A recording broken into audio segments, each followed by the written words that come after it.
Well, good afternoon, I think, to those of you on the West Coast, and good evening to anybody here on my coast, which is the East Coast.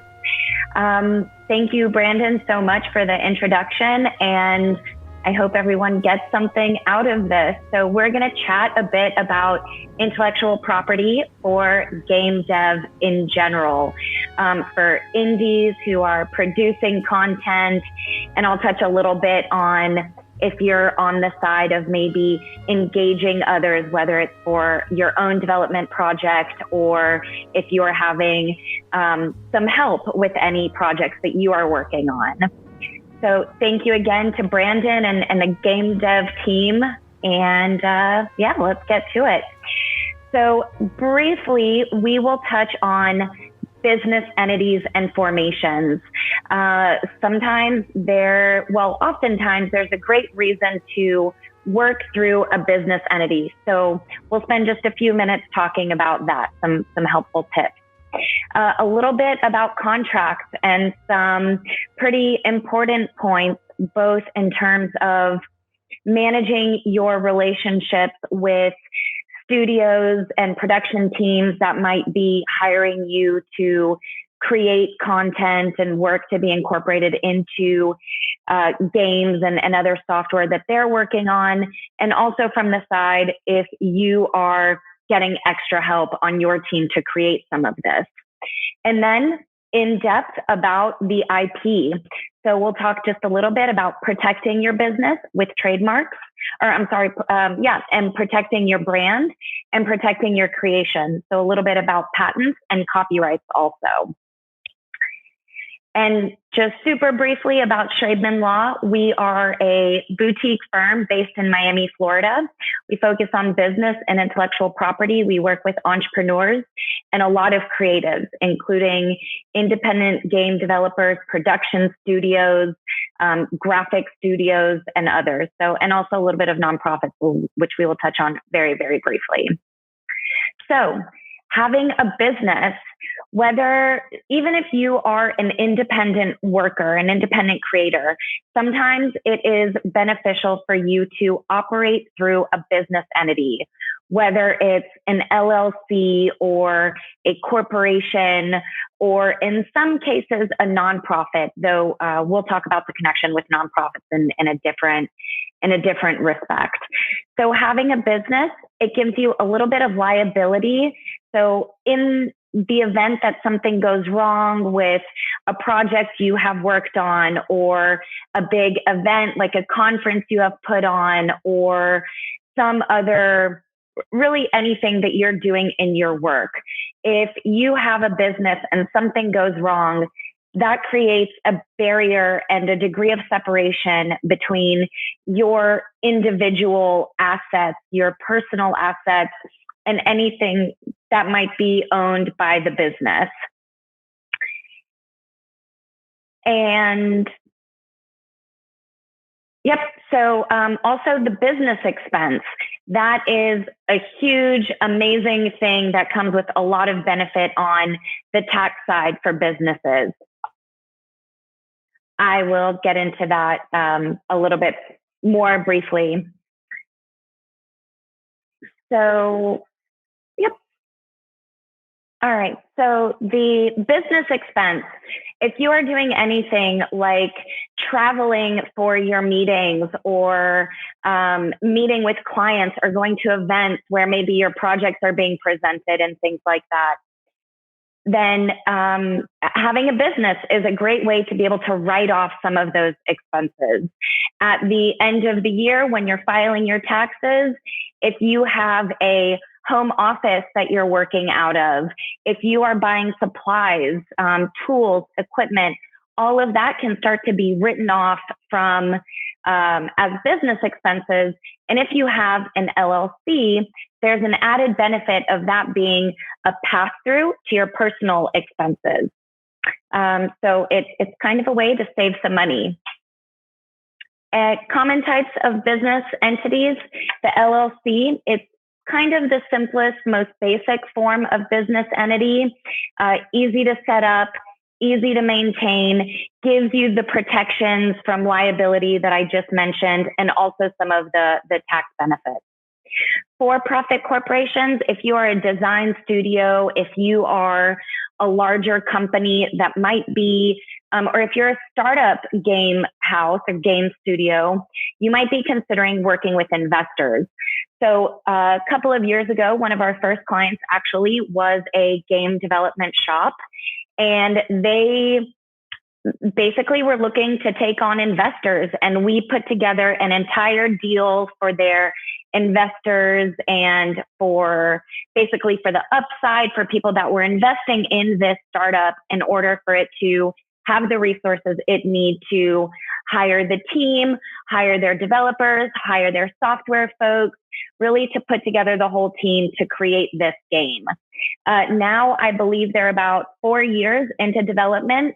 They have launched their game. They're seeing revenue. Their investors are really thrilled because they're starting to see a return.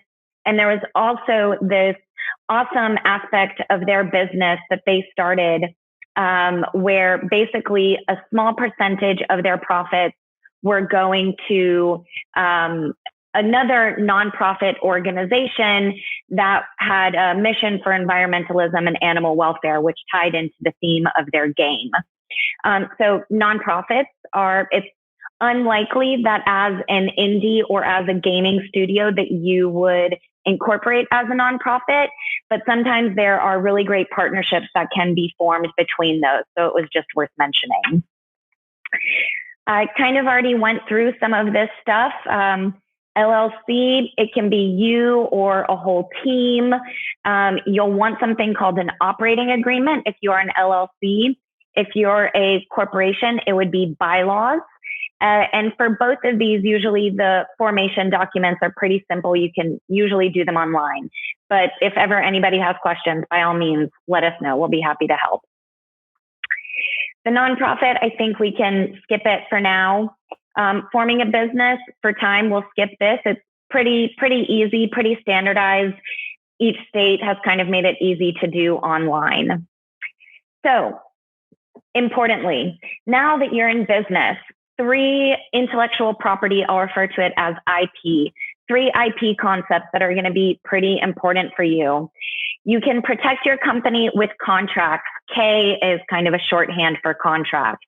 You can protect your brand with trademarks, and you can protect your creations with copyrights, and also patents if you are working on some novel, unique, new technology or software that's being included into your work that might be eligible for a patent. To talk a little bit about contracts. So contract, it's a legal agreement between you and another party, whether you are an independent developer or creator working with a game studio, or if you are a game studio working with contractors or employees. And also, again, if you're an indie and you are working with, maybe you're outsourcing some of your work, contracts are super, super important. And also very important, a lot of my clients, whether they are the graphic designers or storyboard creators or the marketing folks, they send proposals for projects to studios that they're working with. Please remember that your proposal is not your contract. If you are being hired to create something, or if you are hiring someone to create something, you really want to have like a service agreement. You might call it an independent contractor agreement. You might call it a software development agreement. You might call it any type of agreement, but make sure you have one because it's really going to set all of the expectations in advance. What's the project timeline? How do you deal with extensions? What's the payment schedule? If you are someone who is creating for someone else, are you taking a percentage up front? Are you taking chunks at milestones? These are all important things that you should have laid out. Often it gets discussed in the proposal, but you also want to make sure that you have it in an actual agreement. Same thing with invoices and payment, how is it made and things like that.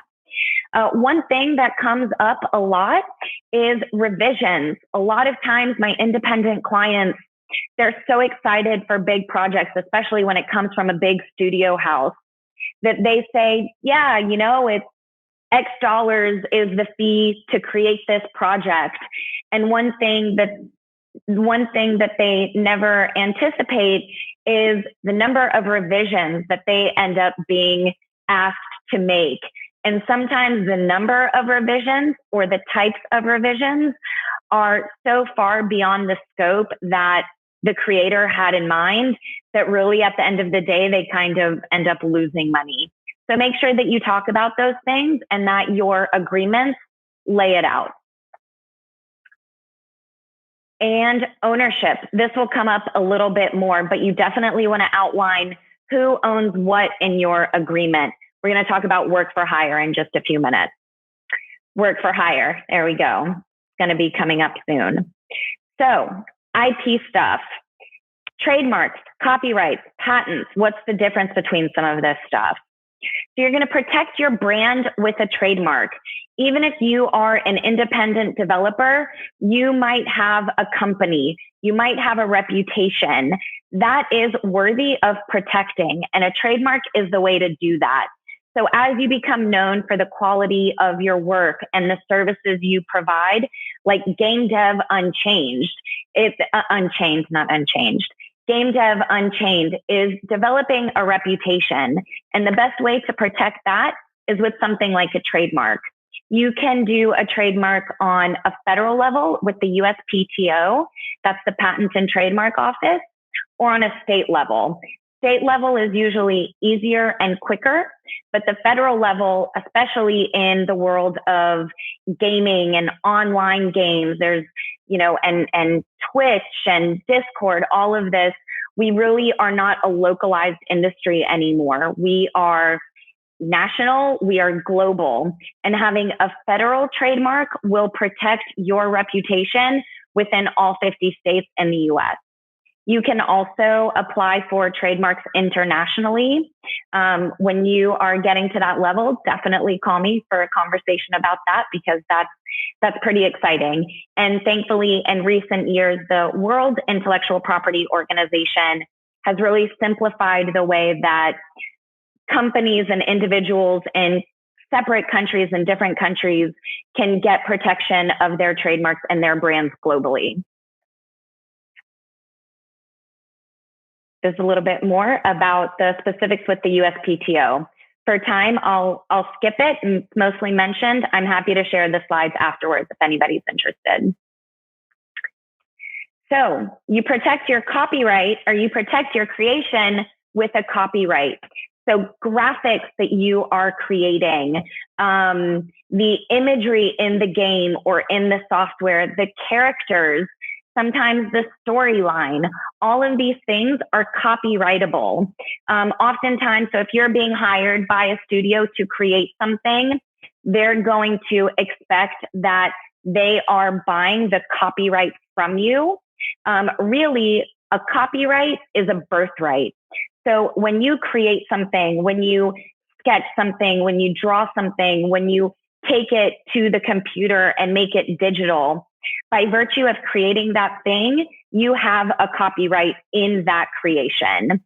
It does not need to be registered. There are definitely huge benefits in obtaining registration through the Copyright Office.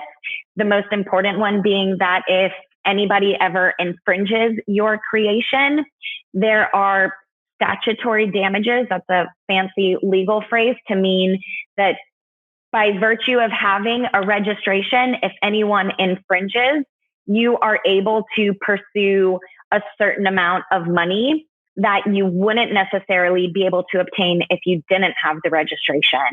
And in some cases, the minimum of those statutory damages is $150,000 per incident. So, and when you compare that to the cost of filing a copyright, of all legal things, copyrights are probably the most reasonably priced. I think the filing fee for most copyrights is like $35. And it doesn't take, and the website is actually very user friendly. But even if you decide to hire someone like an attorney to do that, it's very reasonable. So when it costs you, let's say, a couple $100 to obtain a copyright, and that entitles you potentially to a minimum of $150,000 if anyone should ever rip you off, it really kind of becomes an easy cost benefit analysis. So I mentioned that in the event that someone is hiring you, they are expecting that they are buying the copyrights from you. There is some caveat to that if you are employed by the company or whether you are hired as a contractor for the company or for the studio, and same thing on the reverse. If you are an employee, and for some of you who work independently, I know for a lot of my clients, they also have day jobs and they're employed in their day jobs and they moonlight doing extra design work and things at nighttime, which for some is totally cool. If you have an employment agreement or if you are a company offering an employment agreement, in most states, that employment relationship immediately creates the company's right to the ownership in that copyright. This is not the case if you are an independent contractor or if you are hiring someone on a contract basis. If you are dealing in the realm of independent contractor, this is where in contracts we trust. It is imperative to have a written agreement that includes very specific work for hire language. And I put that in quotes because those words have to be used exactly. They're kind of like magic legal words that basically says, I am hiring you to create this work so that I own it. Because I know that when you create something, by virtue of the creation, you own the copyright. But what I am paying you for is that copyright. So if you are hiring someone as an independent contractor, very important to have that language. Or if you are a contractor, something to look out for. Because if your expectation is for whatever reason that you're not actually selling the copyright to your work, you want to make sure that you are on the lookout for that language in your contract. But most of the time, indies, just to let you know, if someone is hiring you to create something, their expectation is that they are going to own the work that you receive. I have had a few incidents where some of my designers have come to me and they've said, I created this thing and the person is saying that they own it, but I made it, I own the thing, the design, the characters, the storyboard, the graphics, all of that. And I have to have sometimes the uncomfortable conversation with my clients that, well, no, in fact, this person expected that they were hiring you, they were paying you so that they can own that thing. Because when they don't own it, they are restricted in the way that they can use it. So it's a nuanced thing. It comes up sometimes, but so just to let you all know, if someone is hiring you, they probably expect they own the copyright and they can kind of do what they want with it. If you have other expectations, make sure that you chat about it in advance. So this is just a fun quote. Business art is the step that comes after art. So being good in business is the most fascinating kind of art. Making money is art and working is art, and good business is the best art. So this is kind of to say that you all are in the business of creating art. Hopefully some of these things help you to be good at the business side of your art. And before I wrap it up, actually, I kind of went through this a little fast. I'm going to talk to you about patents. So, and I know in today's world, especially, we have a bunch of our clients are working in the virtual space, in the augmented reality space, and a lot of folks are coming up with really new, interesting technology or developing code for games that is novel. So that's where your patents come in. If you are developing something, so this doesn't apply too much to artistic creations, but if you are working on a project that incorporates a new type of technology, that's where your patents come in. So patents are the more expensive type of IP that you can pursue, but oftentimes worth it. And there is a kind of a baby step patent that a lot of my clients like to go after, especially in the early stages, and that's called the provisional patent, as opposed to something like a design patent. So with a provisional patent, you can kind of place the flag in the ground if you're working on a new technology or a novel software or code that's getting incorporated.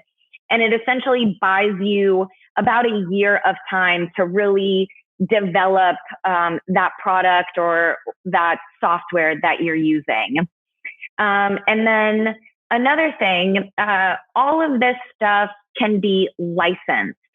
So if you are independently creating things, some of my clients create just for the sake of creation, which is one of the most beautiful things that artists do. So they have ideas that they're working on. They are also, you can do this with your branding as well. And they have these assets. And then instead of selling them off, and sometimes clients don't necessarily have the bandwidth to put out the game or put out the new technology themselves. They just had the idea and they wanted to create with the idea. And some of my clients actually license this stuff. I have had one of my clients developed a software that combined with virtual reality. He wasn't very interested in the business component of it, but we secured the intellectual property. And then with that, we've been able to license it to others. A number of my clients have done this with new software that they've developed to be used in different gaming platforms and things like that. And kind of going back to agreements, licensing agreements can be a great way to own IP that you have created, have a revenue stream from it, but also let others use it and kind of roll the ball. So just to kind of sum up, you might want to consider a business entity, even if you are an independent designer, creator, software developer for gaming. You might want to do all of this through a business. If you are working with businesses, a lot of folks rely on their proposals. They feel that contracts are too legally and makes them feel a little funny about their relationships. But a lot of complications can be avoided by having contracts. And those, again, can lay out the expectations with payment schedules and also who owns the IP that's being created and how they can use it. And then also the three ways that you can secure your IP. So maybe a trademark to protect your company and brand and reputation, copyrights to officially register and secure in order to be able to enforce the creations that you're making in the event that someone is ripping it off or using it even outside of the scope of how they are permitted to use it in their agreement. And then also, if you are working on novel tech, novel software that is being incorporated into systems, patents are a good way. So that's kind of a really fast overview of some big legal topics. I am always happy to answer questions here. And also separately, I know that I ran through this a bit quickly. I think that's a little bit of nerves talking to such a sophisticated industry. But I'm happy to answer questions now or afterwards. So yeah, that's it. Brandon, I know I'm just a few minutes early. No worries. I want to thank you for coming on and teaching us and schooling us the world of business. I mean, we spent the whole day kind of being creative and encouraging people to kind of step out into the world and branch out from their regular, 9-to-5 duties. Business was something that I had to learn pretty fast. Just all of a sudden, it was never really in my mind, even entering the industry, a possibility. And it wasn't until finally when I had to make that change where I'm finally all attentive and suddenly paying attention to these things. So I want to go straight to some questions here from the viewers. This is a question from Shadow Monarch 1. He's asking, or she's asking, what are revisions within a contract? Oh, sure. So, hi, Shadow, and thanks for the question. I love questions. I do so much better with question and answer than lecturing. So that also goes to my nerves and speaking to y'all for 30 minutes with no conversation. Thanks for the question. So when I talk about revisions in your contract, so it's not revisions in your contract. So I can talk to you about amending contracts. It's more about revising the work product that you're being hired to create. So I wish I knew what kind of work you do, Shadow. But so, for example, I have, I'm trying to think of a recent one that I dealt with for a client who was actually hired to create the graphics for a game. And she had the storyboard from her client. She knew the gameplay for the client, and it was her task to create the digital universe for this game. And she put together the storyboard. You know, this is what it looks like. This is what the characters look like. This is kind of how they move, how they interact. And her client, which was a studio, they had a number of revisions that they requested. So kind of the way that some of the characters interacted, some of the background graphics, some of them were minor revisions like color tweaks and size tweaks and perspective. But other components of it, they actually requested for a change in a character development.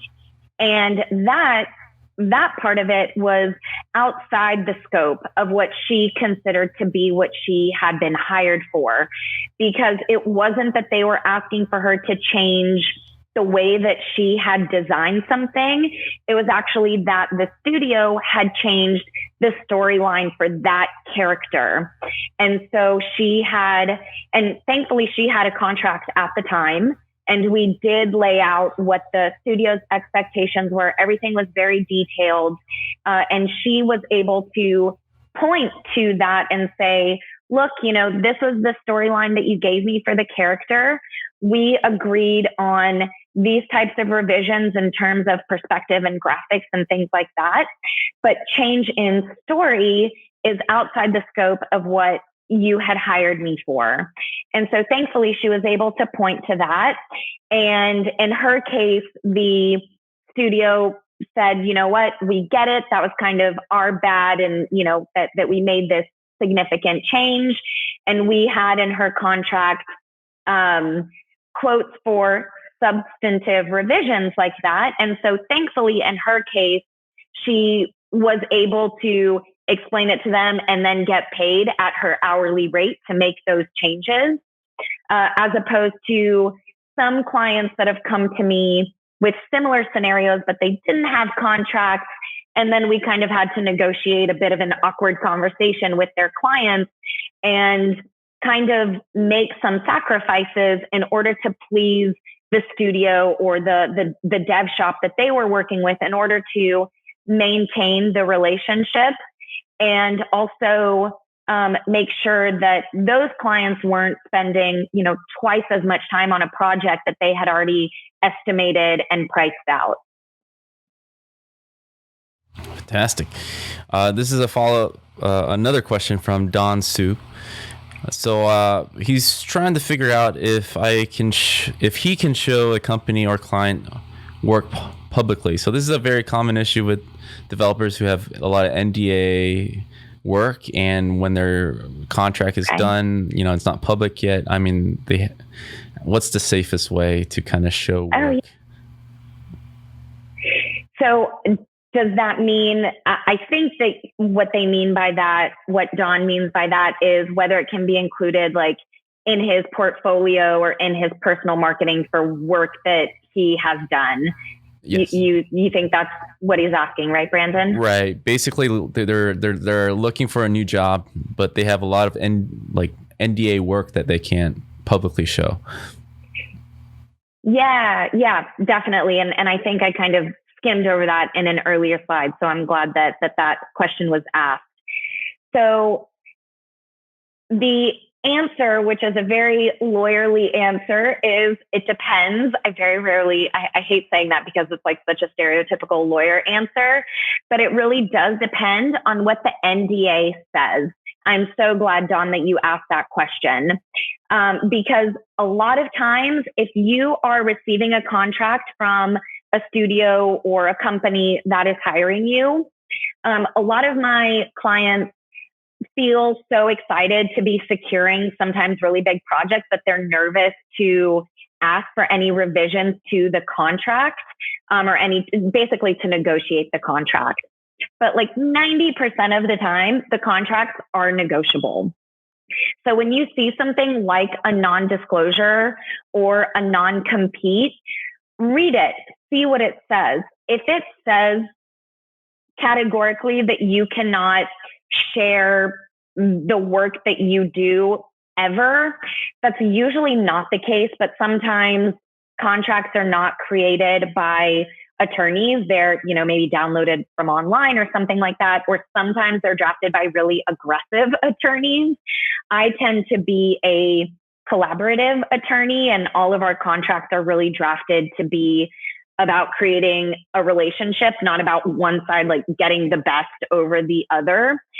So in that, what we usually do, our approach is usually to create a flexible NDA. So we might ask a contractor to not publish anything until the game gets published. And usually there's a process for notifying people when that happens.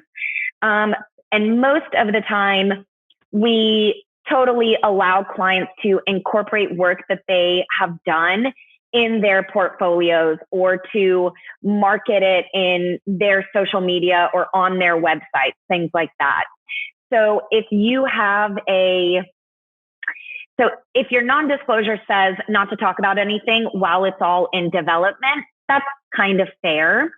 On the other hand, if it says that you can't ever share the work that you're doing as part of your own portfolio and personal marketing, I would say that's probably something that can be discussed.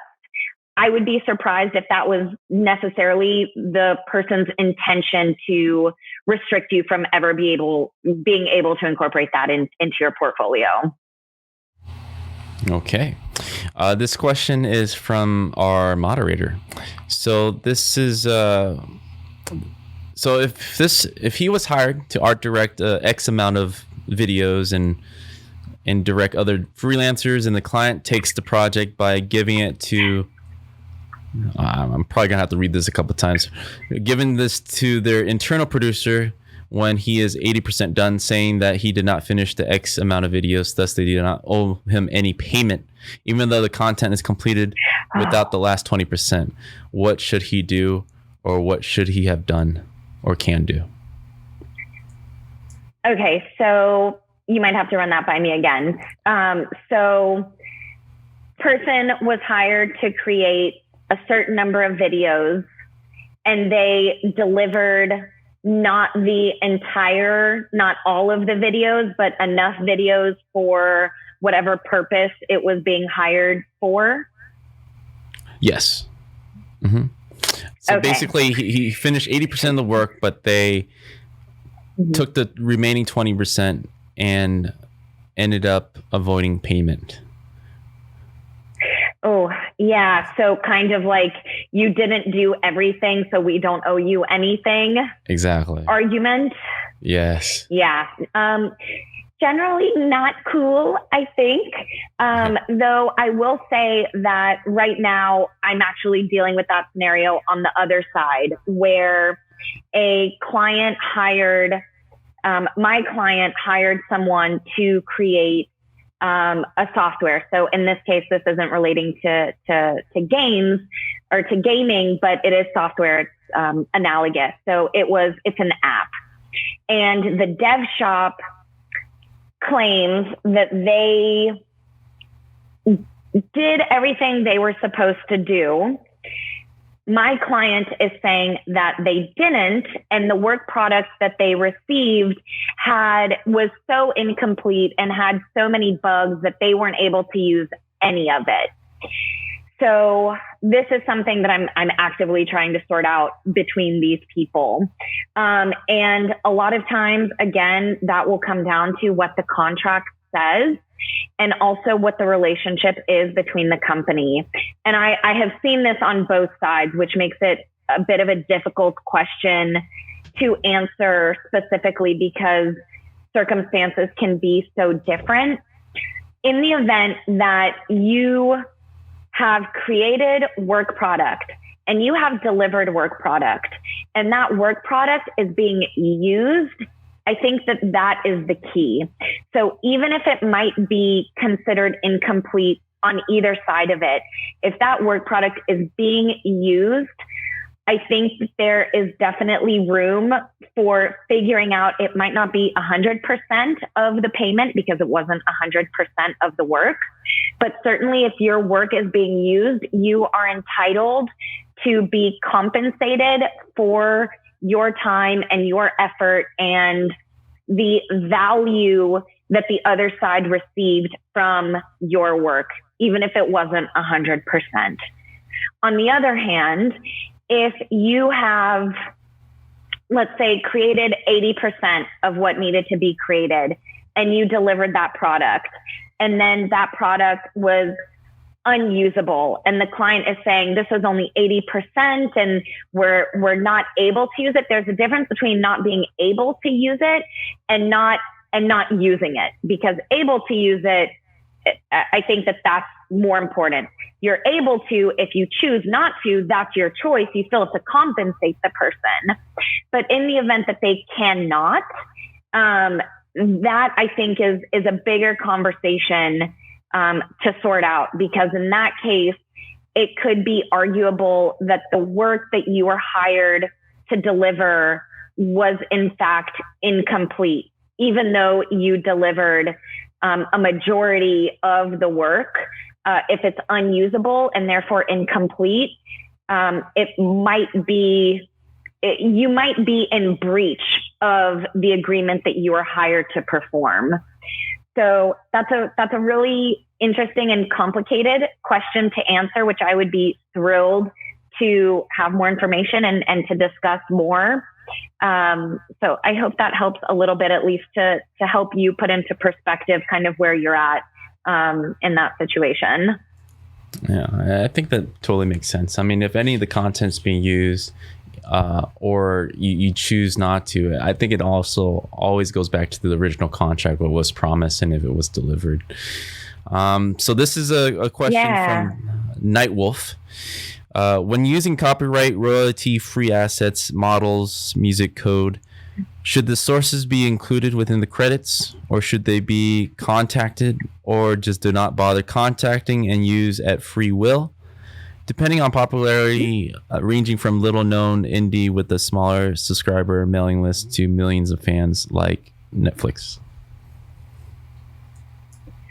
Okay, so using copyright royalty-free, meaning like from open source, from like Creative Commons type work?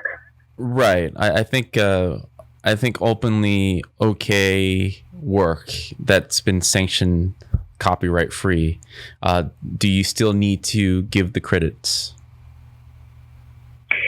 So for those situations, oftentimes I know like for Creative Commons and other folks who give open source content, everyone still likes to receive credit and attribution. Depending on where you're getting that content from, they might have some guidelines on use. So you might not need to, if it's open source, you most often don't need to ask permission. That's why it's there. It's in the public domain. It's fair use. It's free use. You can use it. And a lot of times even that sort of stuff doesn't require attribution or credit.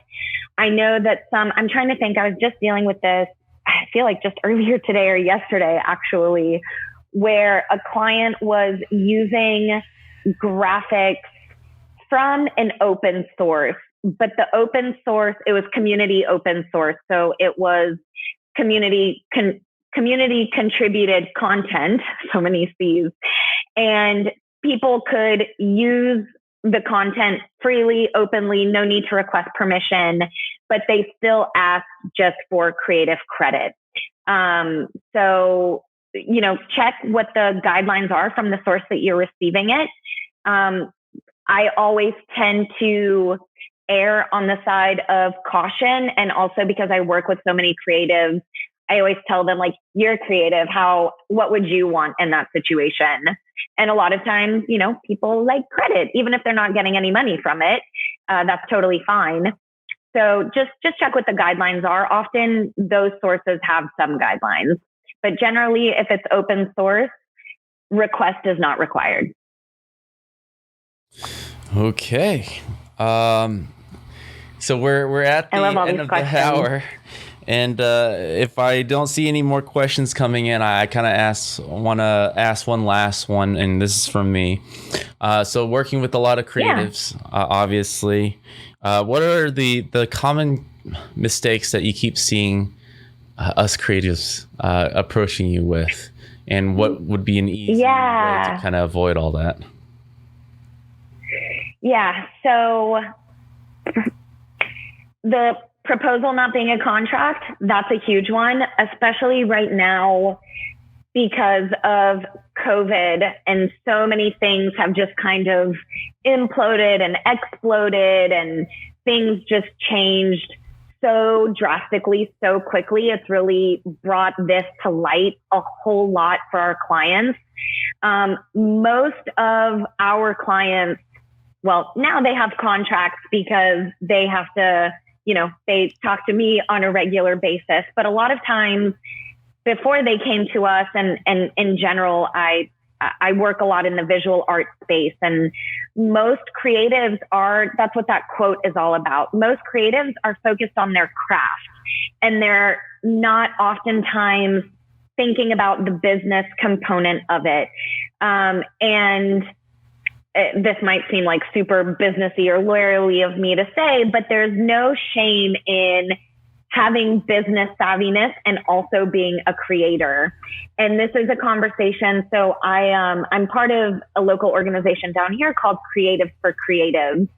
And the biggest thing that we've been talking about recently is contracts. Everybody is asking me about contracts because they've been hired for work that they didn't have contracts for, and now projects have had to be postponed or canceled or rescheduled, and people are saying, well, can we get our deposit back because this is postponed? Or, our event, our showcase isn't happening, and people are being hired to create like the graphics for it or the experience of it. One of my clients is an experience creator for showcase events, and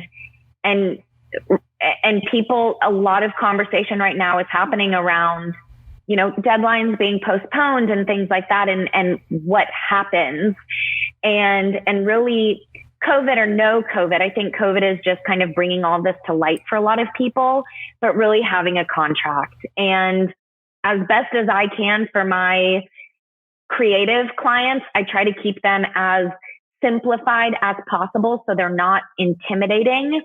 But the whole point is that you are setting out on a venture with a team, and you're developing a relationship, whether it's a short-term one for a single project or hopefully a long-term one for many projects into the future. And just having those conversations in the beginning about what are the expectations, how do we deal with changes and with some challenges. I know that can be tough, but talking about it and preparing for it, and then documenting that just to make sure that as things come up, you have something to look to say, you know what, we talked about this, and this is what we thought would be a good resolution. So contracts really are really, really very important, and they don't have to be 20-page legalese scary documents. They can be just a couple pages. I completely agree with you. I think in many aspects it just helps both parties come to agreement before any work gets started. And it's a daunting conversation where a lot of it is just miscommunication, especially when you're in the middle of the project or near the end of the project. It becomes I don't think there's that much ill will when it comes to at the end of things. I think it literally just comes down to people not understanding or not putting down on paper what exactly was supposed to be promised and delivered. And like you said, it can just, just do the homework before, like anybody. Yeah. And it really doesn't have to be a daunting conversation. So, I personally, I'm such a lover of people and art and creation and relationships. And, I have so many conversations, and so many of my clients actually ask me to take the lead in having those conversations with them or for them. And really, when you approach it from the perspective of, this is a really exciting thing that we're doing together, and let's just make sure that, we're on the same page and we both know what we're wanting and expecting and needing.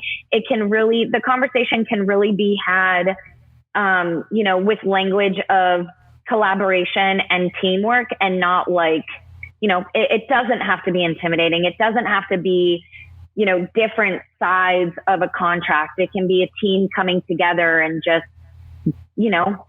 documenting what they're going for. So yeah, I know that for a lot of people, again, especially my creative clients, when they think about it on their own, it can seem like such an intimidating thing. And I'm so glad that they come to me with these questions and that we can talk about it, because then they most of the time come to realize, wow, you're right. It's not about them. It's definitely not about versus me. It's about us coming together to do something fun. So it doesn't have to be daunting. I definitely agree. I think having someone like you to kind of help with the process is money well spent. I think, as we go into this figuring this out, and especially small businesses and creatives kind of branching out, getting the help is very necessary. Doing the research as you can, but I think getting professional help to kind of make sure that you're all set up correctly can go a long way. So I want to thank you, Jessica, for joining us thank you. The first day of GDUX and capping us off. And again, talking about a very important issue. And as always, I'm so glad. Yeah, before I even turn off the broadcast for today, I'm going to go over and switch back to you where I hand over the mic, where you can shout out, give attention to where people can find you on social media, your website, all this stuff. There's actually a lot more questions that people are kind of pouring in at every aspect when it comes to business law. So I think if anything, they can extend the conversation within our Discord or message you directly. Yeah, totally. I'm so glad that there are so many questions. As the attorney, even though I have such a creative heart, I am an attorney at the end of the day. And so when I come to an environment like this, I always feel like the stuffy attorney, which is why I never wear a suit, I think. So I'm so thrilled that people are so interested and have questions. And for all of you, I'm always happy to have a conversation about things. I like to tell people that, conversations, friendly chats are always free. So Shraybman Law is the law firm. I know that last name is a handful. SHRAYBMAN. The website is shraybmanlaw.com. This phone number on the screen, if it's still there, 305-204-1835. And then on Facebook, we have a Shraybman Law page. On LinkedIn, we have a Shraybman Law page. And on Instagram, also at Shraybman Law. So, pretty straightforward. So you can find us anywhere. You just have to remember how to spell the name. So yeah, call us, email us. I love chatting with creatives. So thanks everybody for being interested in this. And Brandon, thanks for having me involved. It was a lot of fun. Well, thank you so much for coming on, and we'll talk to you soon. I definitely have my own questions and follow up just to clean up the books a bit. So thank you. Cool. Love it. Yeah, sounds good. Sounds good. Have a great evening. You too.